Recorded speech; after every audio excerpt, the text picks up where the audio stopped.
আসসালামু আলাইকুম। দেশ এবং প্রবাস থেকে যারা দেখছেন সকলকে অনেক সালাম এবং শুভেচ্ছা জানিয়ে শুরু করছি। আজকে আমি আপনাদের নিয়ে যাচ্ছি একটি ব্লকে, মূলত ইরি ধানের ব্লক। সেখানে আমরা আজকে দেখব ধানের চারা রোপণ করার দৃশ্য। তো সকলেই সঙ্গেই থাকুন। এই মেঠো পথে দুপাশে যেখানে সারি সারি বৃক্ষরাজি, দেখতে অনেক সুন্দর লাগছে। ব্লকে যেতে এই সাঁকোটা পার হতে হবে। এই সাঁকোটা আমি এখন পার হব।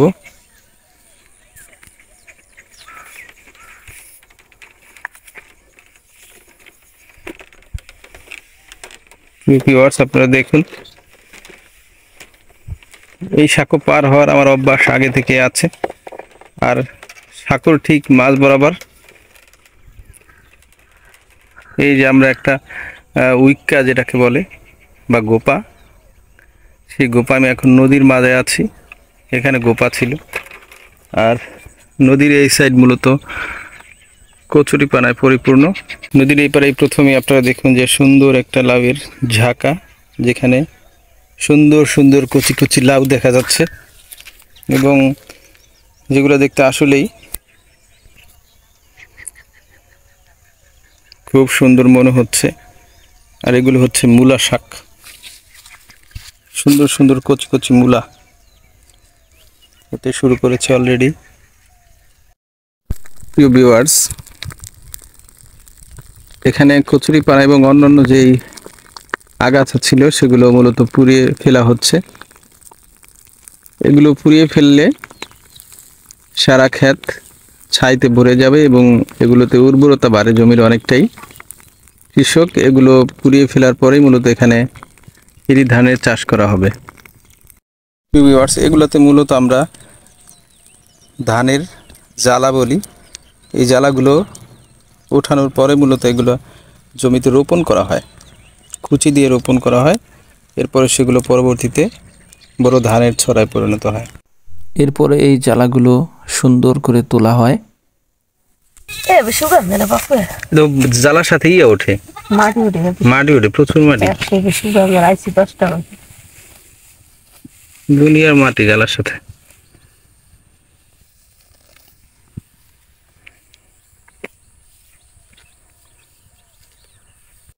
জ্বালার গোড়ায় অনেক মাটি থাকে, সেই মাটিগুলো পরিষ্কার করার জন্য সুন্দর করে ধৌত করা হয়।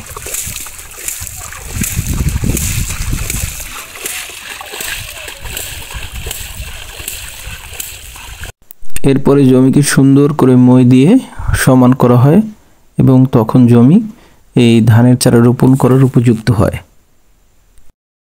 প্রচুর গেড়ে যায়, প্রায় 1 বিঘার মতো নিচে গেড়ে যাচ্ছে।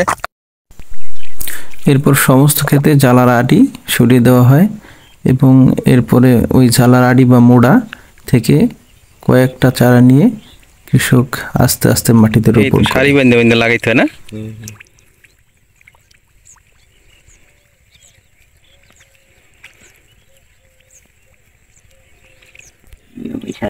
এখন চলে এসেছি একজন চাষির কাছে। তিনি ধান রোপণ করছিলেন, আজকে শুনবো তার কাছ থেকে। তা আপনার নামটা কি? আমার নাম মোহাম্মদ আয়ুব আলী খান। আপনাদের বাড়ি? বাড়ি চিতলিয়া, সদর শরীয়তপুর। আচ্ছা, তা আপনি এখানে কয় শতাংশ জমিতে ধান চাষ করছেন? 80% জমির ধান করছি। 40 করা? 40 তো এতে আপনার এই জ্বালা কি নিজেই সব লাগাইছেন? নিজেই রোপণ করছিলাম। নিজে রোপণ করছিলেন? তো আচ্ছা, 80% এই জমিতে ধান চাষ করতে, ইরি ধান, তাই তো? আপনার কত টাকা খরচ হতে পারে? 20-25 হাজার টাকা খরচ। তাই? তা আপনি তো, আমি দেখিনি আগে, আপনি অনেক লোকদা ধান লাগাইছেন। লোক পাওয়া যায় না। লোক পাওয়া যায় না, তাই তো? ও, সেই সকালে আসছেন, এখনো ধান রোপণ করছেন। আপনার ক্ষেতগুলো, পুরো ক্ষেতটাই আপনার এদিকে? সব আমার। ও আচ্ছা, ঠিক আছে। তাই এখন আপনার এই যে ধান নিয়ে ভবিষ্যৎ পরিকল্পনাটা কি? ছেলেপান নিয়ে খামু, যদি কিছু ওপরে বেচা অন্য কিছু করুম। আপনার এই যে 80% জমি, এছাড়াও কি আপনি অন্য কোথাও ধান করেন? না, এখানেই করেন না? এখানেই। আচ্ছা, সুপ্রিয় ভিউয়ার্স, আপনাদের সকলের অবগতির জন্য জানিয়ে রাখছি যে এটা হচ্ছে বাউরচক, শরীয়তপুর সদর উপজেলার চিতুলিয়া গ্রামের, মানে চিতুলিয়া বাজারের বাম দিক দিয়ে আসলে ডান দিকে, তারপর হলো এই চকটা, তাই না? আর এই যে এই পাশে এইটা কোন এলাকা? এটা হলো টুমচর, জাউচর। আর এটা ও, আর এইটা হচ্ছে মূলত চিতুলিয়া না? আর এটা টুমচর। আচ্ছা, যাই হোক, আপনি মূলত অনেক ভিতরে চলে আসছেন, মাঠের অনেক ভিতরে চলে আসছেন। তো এতক্ষণ আপনার সাথে ছিলেন, এই জন্য আপনাকে অনেক অনেক ধন্যবাদ জানিয়ে এখানে শেষ করছি। ভালো থাকবেন। আসসালামু আলাইকুম। ওয়ালাইকুম সালাম ওয়া রাহমাতুল্লাহি ওয়া বারাকাতুহু।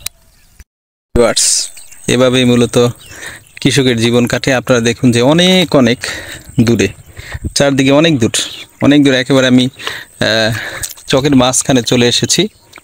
অনেক সুন্দর দৃশ্য, যে দৃশ্যগুলো আমাদের শৈশব কৈশোরকে মনে করিয়ে দেয়।